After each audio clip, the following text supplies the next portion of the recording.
Sebelum senior Wang dan dua lainnya turun, pemuda bermargama telah meletakkan jarinya di hidung rubah putih dan dengan marah mengutuk. Sial, makhluk ini gak bernapas. Jangan bilang padaku bahwa itu mati sia-sia. Dengan mengatakan itu, dia mengangkat kepalanya ke arah ketiganya dan hendak mengatakan sesuatu lagi dengan wajah marah. Saat itu tiga yang lain turun dan tiba-tiba memiliki ekspresi yang sangat berubah saat mereka berteriak. Hati-hati, rubah iblis masih hidup. Itu hanya pura-pura mati. Ketiganya meneriakkan kata-kata yang berbeda, tetapi semua artinya sama. Pemuda pendek dan kekar itu agak cerdas dan ekspresinya tiba-tiba berubah setelah mendengar mereka. Tangannya langsung kabur dan jimat putih muncul di antara jari-jarinya. Dia dengan keras menampar jimat itu ke ekor rubah. Namun, tindakannya jelas terlalu lambat. Begitu dia mengulurkan tangannya memegang jimat, dia merasakan sakit yang tajam keluar dari tangan yang memegang rubah. Dia berteriak keras saat dia tanpa sadar melepaskan cengkeramannya. Rubah menyelinap pergi dan berguling ke tanah. Dalam sekejap mata, ekor rubah berubah menjadi tegak dan bulunya menjadi seperti jarum. Tangan pemuda itu sekarang penuh dengan lubang dan berlumuran darah. Ketika tiga lainnya melihat itu, mereka terbang menuju binatang kecil itu dengan ketakutan.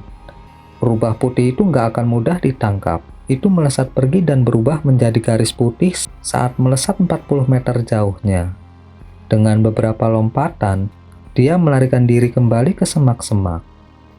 Di saat putus asa, senior Wang dan dua lainnya mengepung semak dan melepaskan alat sihir mereka saat mereka perlahan-lahan menyisirnya. Tapi setelah beberapa saat, ketiganya mengungkapkan keheranan. Selain tumpukan batu, nggak ada apa-apa lagi di semak-semak. Rubah putih jelas menghilang tanpa jejak. Ketiganya kemudian dengan sedih berdiri di tempat. Saat itu, Kui Huan tanpa sadar mengalihkan pandangannya ke langit dan berteriak ketakutan. Ih, kemana perginya saudara Han? Yang lain juga menemukan bahwa Hani dengan cepat terbang ke kejauhan. Sesaat kemudian, transmisi suara Hani segera tiba di telinga mereka. Nggak perlu senior menjadi begitu bingung. Rubah itu menyelinap pergi menggunakan teknik mengaburkan penglihatan dan menggali ke dalam tanah. Saat ini, saya menggunakan alat ajaib untuk melacaknya. Setelah muncul kembali, saya akan menangkapnya hidup-hidup. Dengan mengatakan itu, Hani terbang menuju tepi rawa. Ketika senior Wang mendengarnya, dia menjadi senang dan memanggil yang lain sebelum dengan tidak sabar mengejar Handi. Yang lain mengikuti senior Wang di belakangnya.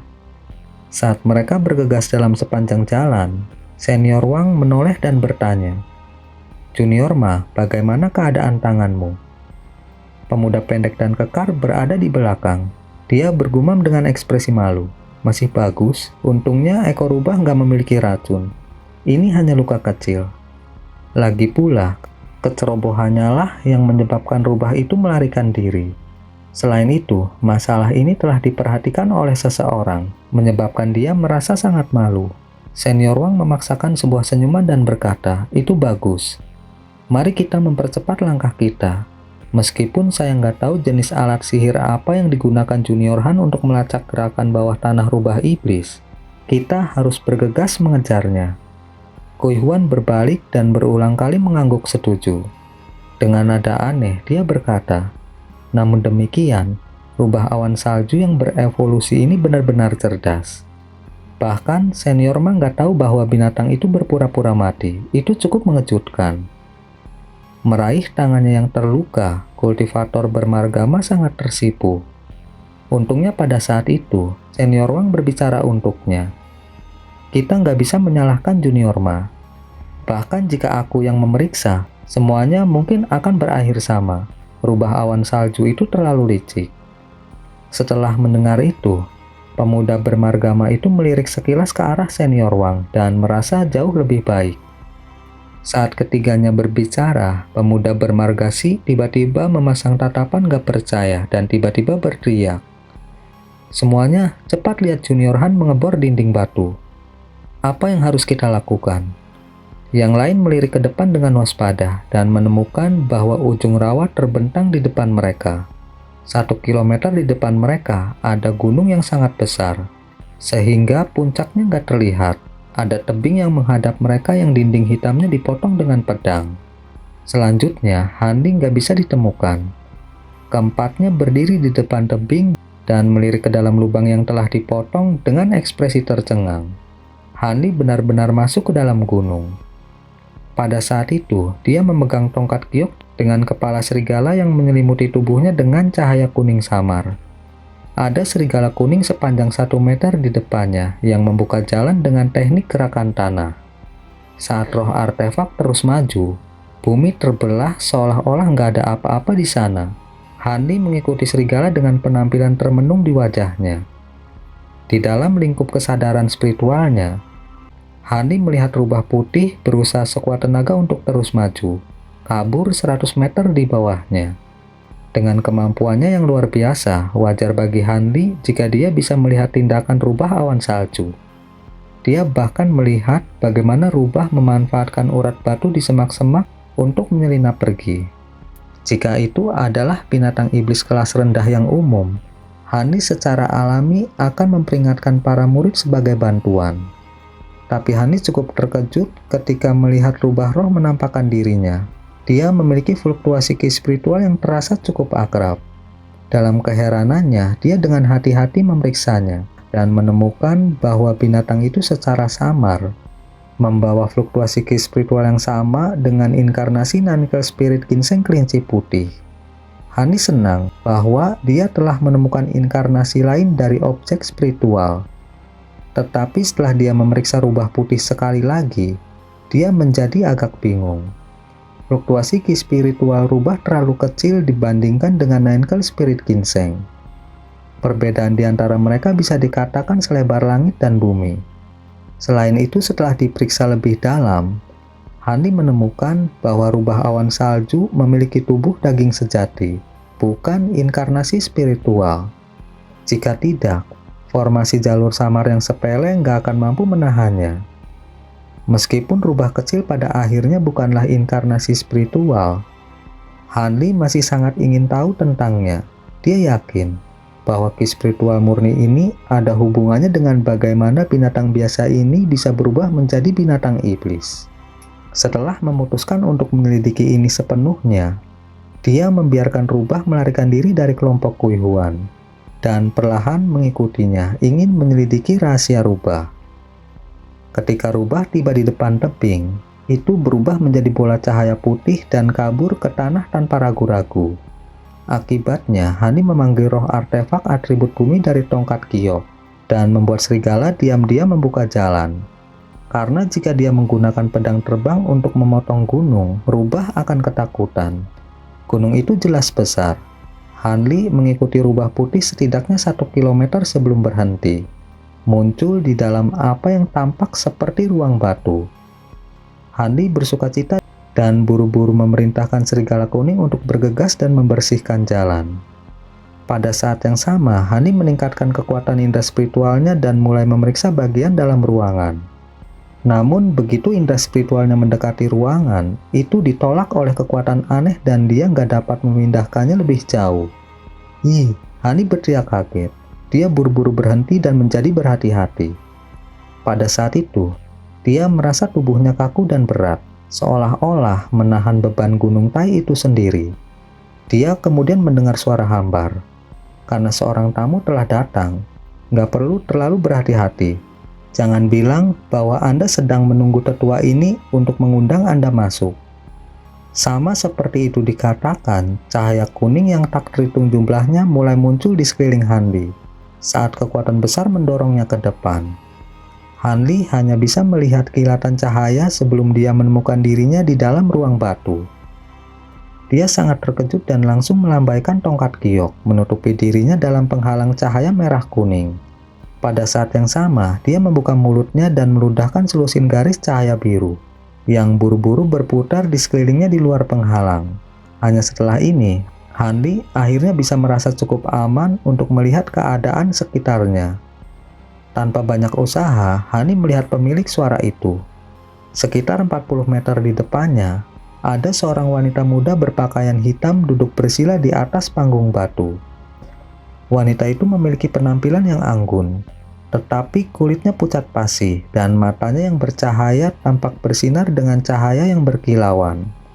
Hani terkejut melihat salah satu lengan bajunya kosong. Dia kehilangan satu lengan. Sebelum Hani mengatakan apa-apa, wanita muda itu mengungkapkan keterkejutannya saat melihat Hani melepaskan harta sihirnya. Wanita muda itu terkekeh dan matanya yang cerah bergerak.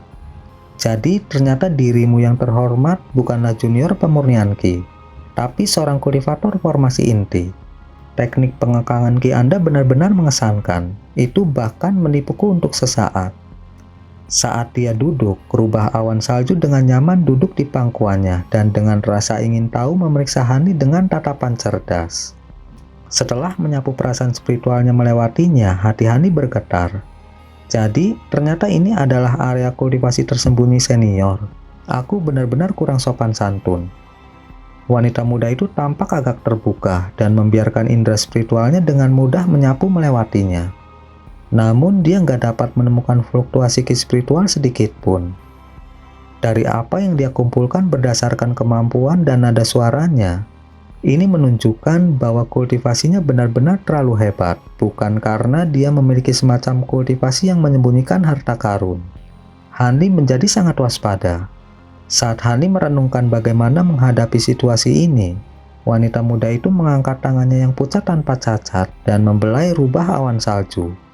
Dia dengan santai berkata, "Tampaknya usiamu cukup muda, namun kamu sudah mencapai tahap formasi inti akhir. Itu cukup luar biasa." Hani menarik nafas dalam-dalam dan dengan tenang berkata, "Senior terlalu menyanjungku. Junior hanya mampu mencapai tahap ini melalui keberuntungan belaka. Bolehkah saya tahu nama terhormat senior?" Wanita muda itu menghela nafas dan berkata, "Nama saya bukanlah sesuatu yang istimewa. Jika saya mengatakannya, Anda nggak akan mengetahuinya. Apalagi Anda bukan kultivator jiwa baru lahir. Generasi ini nggak akan mengetahuinya." Ketika Hani mendengar ini, dia merasakan rasa pahit di mulutnya. Mungkinkah wanita muda ini adalah seorang eksentrik tua yang tetap terisolasi dalam kultivasinya? Meskipun hati Hani menjadi dingin, dia nggak menunjukkan sedikit pun kepanikan. Bagaimanapun, dia sekarang memiliki sejumlah besar teknik rahasia, terutama teknik penghindaran bayangan darah yang baru dia pelajari. Dengan ini, Hani nggak lagi memiliki banyak rasa takut terhadap kultivator jiwa baru lahir. Tentu saja, Hani tahu dia bukan tandingannya dalam pertarungan. Tapi dia yakin dia bisa melarikan diri. Namun setelah menyalakan sejumlah besar esensi darah, akan memaksanya untuk tetap berkultivasi terpencil selama bertahun-tahun. Hani nggak tahu mengapa karakter misterius ini menyembunyikan dirinya di bawah 3 sekte. Apakah itu karena dia memiliki semacam plot dalam pikirannya, atau apakah dia seperti dirinya hanya ingin berkultivasi di tempat dengan ki spiritual yang padat? Hani menyapu pandangannya ke sekeliling ruangan batu dan dengan heran menemukan bahwa ruangan di dalam gunung ini disegel. Ruangan batu nggak memiliki pintu atau lorong. Selain itu, selain dari panggung batu tempat wanita muda itu duduk, nggak ada perabotan lain. Kekosongan ruangan memberikan kesan yang sangat dingin. Hani juga menemukan bahwa dinding ruangan itu sangat kasar. Nggak seperti potongan pisau biasa, sebaliknya, permukaan yang gak rata ini tampaknya berasal dari ayunan kapak yang besar.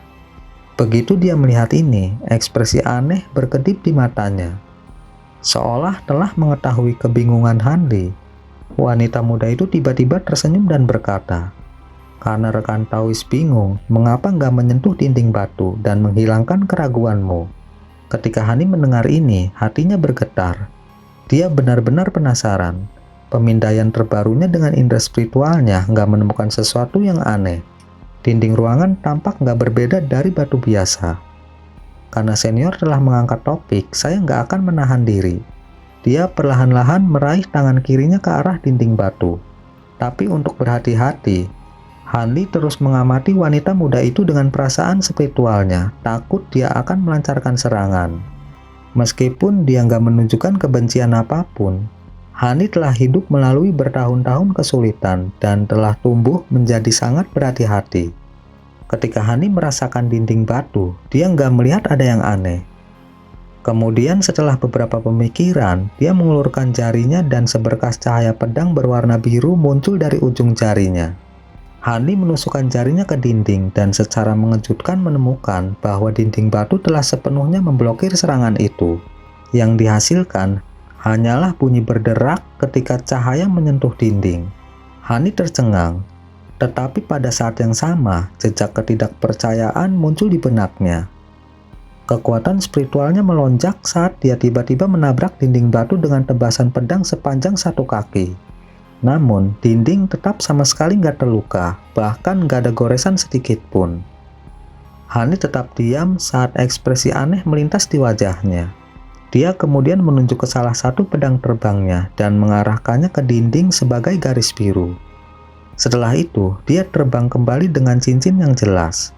Serangan itu telah meninggalkan lubang sedalam 1 inci, tetapi dinding mulai perlahan-lahan menghaluskan dirinya sendiri. Setelah beberapa saat, lubang itu menghilang tanpa jejak. Hani tersentak kaget dan gak bisa menahan diri untuk gak menoleh ke arah wanita muda itu dan bertanya, "Apa ini? Bagaimana itu bisa memulihkan dirinya sendiri?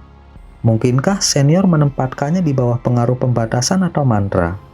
Wanita muda itu dengan acuh tak acuh berkata, "Mantra, pembatasan. Anda berpikir terlalu tinggi tentang saya. Itu hanyalah batu lapis, juga dikenal sebagai batu penyerap roh. Itu adalah bahan penyempurnaan alat yang sangat langka. Itu kebal terhadap kekuatan spiritual dari teknik dan harta sihir, dan hanya kekuatan besar yang dapat membahayakannya." Hani samar-samar mengerutkan kening dan berbalik ke arah dinding batu. Dia pelan berkata, "Batu lapis. Junior ini cukup berpengalaman dan bodoh. Saya belum pernah mendengar materi seperti itu sebelumnya." Wanita muda itu dengan santai menjelaskan, "Hehe, wajar bagi rekan Taois untuk nggak mendengar materi ini. Bahan ini sangat langka, bahkan selama era kuno, dan saat ini nggak banyak yang mengetahuinya." Ketika Hani mendengar itu, dia terperangah. Tepat ketika dia berpikir untuk mengatakan sesuatu yang lain, wanita muda itu dengan manis tersenyum dan memotongnya. "Meskipun kultivasi rekan Taois mendekati tahap jiwa baru lahir palsu, bakatmu tampaknya rendah, tidak, bahkan mengerikan. Sepertinya Anda telah menemukan pertemuan yang menentukan untuk dapat mencapai tahap kultivasi ini. Jika tidak, upaya terbesar Anda hanya akan membawa Anda ke tahap pembangunan fondasi. Bertemu denganku juga bisa dianggap sebagai takdir. Jika Anda mau, tetua ini memiliki harta yang dapat saya pinjamkan kepada Anda." Begitu Hani mendengarnya, dia mengungkapkan ekspresi aneh. "Pinjamkan harta kepada junior ini?" Seolah mengetahui kecurigaan Hani, ekspresi wanita itu tenggelam dan dia dengan dingin berkata, "Tentu saja akan ada syaratnya. Pertama, barang ini hanya akan dipinjamkan. Anda harus mengembalikannya. Kedua, setelah mengambil harta itu, ada sesuatu yang harus kamu lakukan atas namaku sebagai pembayaran." Lalu dia mengobrak-ngabrik jubahnya sejenak sebelum mengeluarkan kotak batu giok di tangannya. Kotak giok itu hitam pekat dan hanya seukuran kepalan tangan. Bagian luarnya sangat kasar dan kasar, tetapi ada jejak kuning di dalam hitam. Tampaknya sangat tua. Hani melirik wajah wanita muda itu sebelum mengalihkan pandangannya kembali ke kotak hitam. Namun Hani masih diam. Ekspresinya berfluktuasi sejenak saat dia merenung sejenak. Dia kemudian dengan serius bertanya, "Bisakah senior memberitahu junior apa yang ada di dalam kotak sebelum saya memutuskan?" Setelah melihat keraguan Hanli, wanita berpakaian hitam itu mengungkapkan sedikit ketidaksabaran. Dengan alis terangkat, dia menunjuk ke kotak hitam dan berkata, "Tentunya kamu tahu apa itu roh. Kotak ini kebetulan menyimpan batu sumuroh dengan peringkat tertinggi, yang dikenal sebagai giok sumuroh. Paling tidak, ki spiritualnya akan memungkinkan Anda untuk lebih menstabilkan kultivasi Anda pada tahap jiwa baru lahir palsu. Ini akan memungkinkan Anda untuk memadatkan jiwa baru lahir dengan lebih mudah. Harta ini telah bersama saya selama bertahun-tahun. Jika bukan karena kultivasi saya saat ini dan ketidakmampuan saya saat ini untuk menggunakannya lebih lanjut, saya nggak akan meminjamkannya kepada Anda. Dengan mengatakan itu, dia mengelus kotak giok hitam dengan ekspresi enggan. Giok Sumuroh, ekspresi Hani berubah beberapa kali. Ini akan mengurangi waktu yang dibutuhkannya untuk mencapai tahap jiwa baru lahir palsu sebanyak 2/3.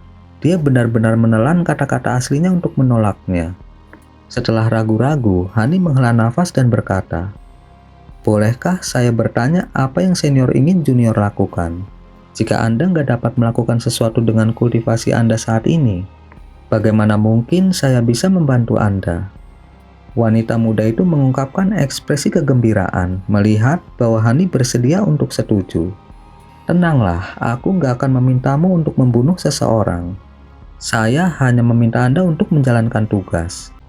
Meskipun kultivasi saya hebat, saya nggak dapat meninggalkan ruangan ini karena alasan tertentu. Saya hanya ingin Anda mengirimkan surat untuk saya." "Kamu hanya ingin aku mengantarkan surat?" Ini benar-benar di luar dugaannya. "Tentu saja. Apakah Anda benar-benar percaya bahwa saya ingin Anda membunuh seseorang?" Wanita berpakaian hitam menutupi senyumnya mengungkapkan daya pikat yang luar biasa. Kalau hanya untuk mengantar surat, junior bersedia menerima. Hani menganggap tugas itu sangat wajar mengingat hadiahnya. Wanita muda itu tampaknya agak senang dan mengangkat tangannya tanpa berkata apa-apa lagi. Kotak itu dibungkus dengan cahaya hijau dan dengan mulus terbang ke arah Hanli. Hani menerima kotak hitam dan menyapu perasaan spiritualnya di atasnya. Ki spiritual di dalam kotak itu benar-benar melimpah, seolah-olah itu benar-benar berisi giok roh. Tentu saja mengingat sifat hati-hati Hanli, dia ingin secara pribadi memeriksa apa yang ada di dalam kotak itu. Dengan kilatan cahaya biru dari tangannya, kotak hitam itu terbuka dengan sendirinya untuk mengungkapkan sedikit kabut putih pekat dari ki spiritual yang sangat murni, membanjiri ruang batu dalam sekejap.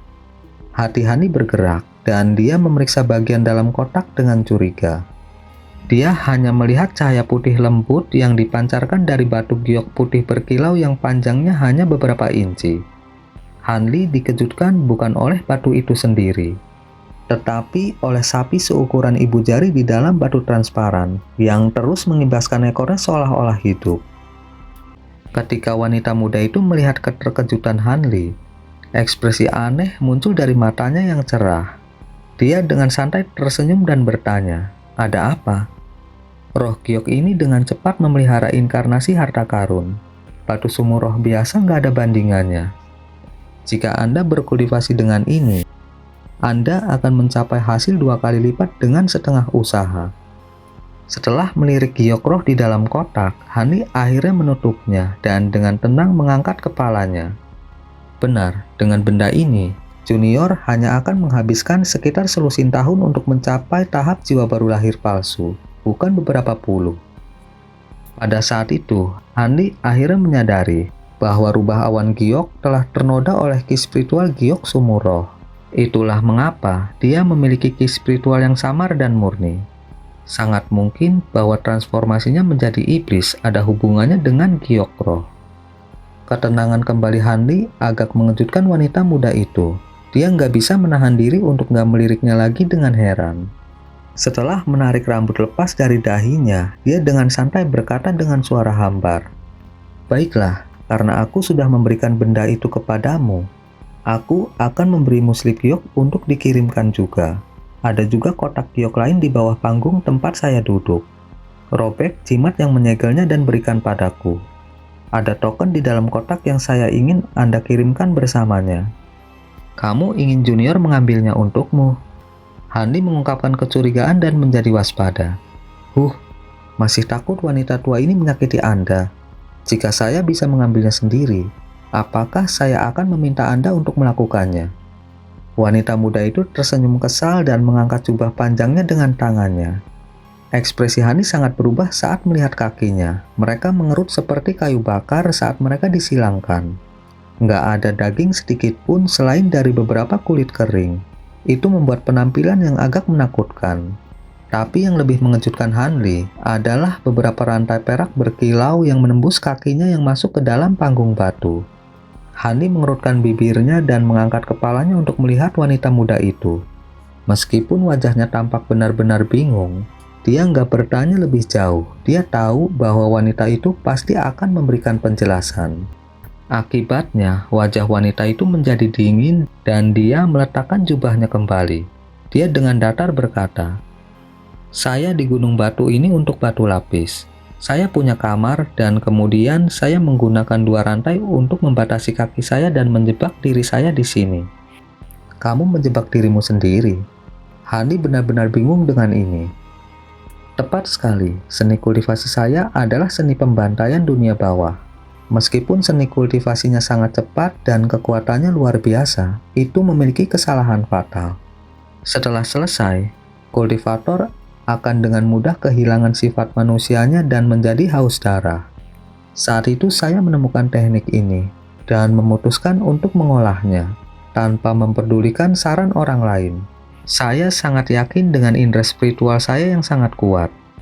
Setelah saya berturut-turut mengolah teknik ini dan memasuki tahap jiwa baru lahir, saya nggak lagi dapat menahan keinginan saya untuk membunuh dan menyapu dunia kultivasi pada saat itu dalam badai besar, menghasilkan musuh yang nggak sedikit. Akibatnya, saya akhirnya terlibat dalam pertempuran dengan beberapa kultivator jiwa baru lahir yang mengakibatkan hilangnya lengan saya. Wanita muda itu tanpa ekspresi melirik lengannya yang kosong dan menggelengkan kepalanya. Setelah menerima cedera ini, saya berpikir panjang dan keras. Jika saya nggak memiliki cara untuk mengendalikan diri, maka saya akan mati cepat atau lambat. Akibatnya, saya menguatkan tekad saya dan meminta teman-teman terkasih saya untuk menempa rantai surgawi dan kamar batu lapis untuk memenjarakan saya. Karena takut saya nggak bisa mentolerir kesepian atau tiba-tiba menjadi menyesal, saya memberikan kunci rantai kepada sahabat saya. Mereka berjanji bahwa mereka akan sering mengunjungi saya untuk melihat apakah saya sudah lebih baik atau tidak, sehingga mereka dapat membebaskan saya. Setelah itu dikatakan, ekspresi wanita muda itu menjadi cemberut. Tapi aku nggak menyangka bahwa setelah datang hanya beberapa kali, teman baikku tiba-tiba menghilang tanpa sepatah kata pun. Saya nggak tahu apakah mereka menjadi gak sabar atau sesuatu yang nggak terduga terjadi pada mereka. Karena itu, saya telah dipenjara di sini sampai sekarang.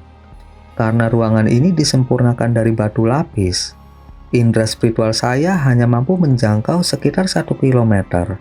Meski sudah mencapai pertengahan tahap jiwa baru lahir. Saya ingin meminta bantuan, tetapi saya nggak memiliki metode apapun untuk itu. Rantai api surgawi ini disempurnakan melalui metode yang sangat aneh, menghubungkannya dengan jiwa utamaku. Meskipun kultivasi saya telah meningkat pesat dan saya dapat memutuskan rantai, saya akan langsung mati karena melakukannya. Karena takdir telah mempertemukan kita, sepertinya surga telah mendengar permohonanku. Saya nggak lagi harus menyia-nyiakan sisa hidup saya di kamar batu ini. Wanita berpakaian hitam itu memberikan penjelasan umum tentang masa lalunya untuk menghilangkan kecurigaan Hanli. Namun cerita itu membuat Hanli tercengang. Jika dia berbicara dengan benar, maka masa lalunya pasti benar-benar tak terduga. Setelah beberapa saat mempertimbangkan, dia dengan ragu bertanya, "Mungkinkah senior ingin junior mengirimkan surat kepada sahabatmu? Dengan bertahun-tahun telah berlalu, bukan tidak mungkin temanmu telah meninggal." Wanita muda itu menghela nafas dan tersenyum pahit. "Bahkan jika itu masalahnya nggak perlu khawatir. Saya hanya meminta Anda untuk membawa kunci untuk rantai api surgawi. Kami berhubungan baik. Jika terjadi sesuatu, mereka seharusnya mewariskannya kepada keturunan mereka untuk diamankan. Itu akan sama jika Anda menemukan keturunan mereka sebagai gantinya." Setelah berpikir lebih lama, Hanli menganggap ini masuk akal dan gak ada celah dalam logika. Akibatnya, dia melangkah maju tanpa mengucapkan kata-kata yang gak berguna dan berputar di sekitar panggung batu untuk menemukan lubang. Hanli dengan hati-hati menyelidikinya dengan indera spiritualnya dan dia mengangkat alisnya. Dia meraih untuk menemukan kotak batu giok. Kotak giok memiliki gaya antik dan berwarna kuning samar dengan api aneh terukir di atasnya. Bayangan seseorang bisa terlihat berdiri di dalam api itu, seolah-olah mereka mengaum ke arah surga. Ada juga jimat emas yang berkedip-kedip di kotak giok yang samar-samar memancarkan aura yang menyebabkan Hani merasa nggak nyaman. Dia tanpa sadar mengerutkan kening. Wanita berpakaian hitam itu nggak bisa menahan diri untuk nggak menjadi bersemangat dan berkata, "Itu kotaknya rekan Tauis. Sobek jimat itu dan biarkan aku melihatnya." Hani sudah meletakkan tangannya di kotak giok dan hendak merobek jimatnya. Namun ketika suara wanita muda itu bergetar karena kegembiraan yang tak tertahankan, Hani merasakan perasaan takut yang tak terlukiskan. Setelah beberapa saat ragu, Hani menarik tangannya dari kotak dan malah mengangkat kepalanya. Jantung Hani berdebar saat melihatnya. Mata wanita itu telah berubah menjadi hijau tua dan penampilannya menjadi bengkok. Kedok yang menakutkan dan mengancam telah sepenuhnya menggantikan sikapnya yang sebelumnya bermartabat.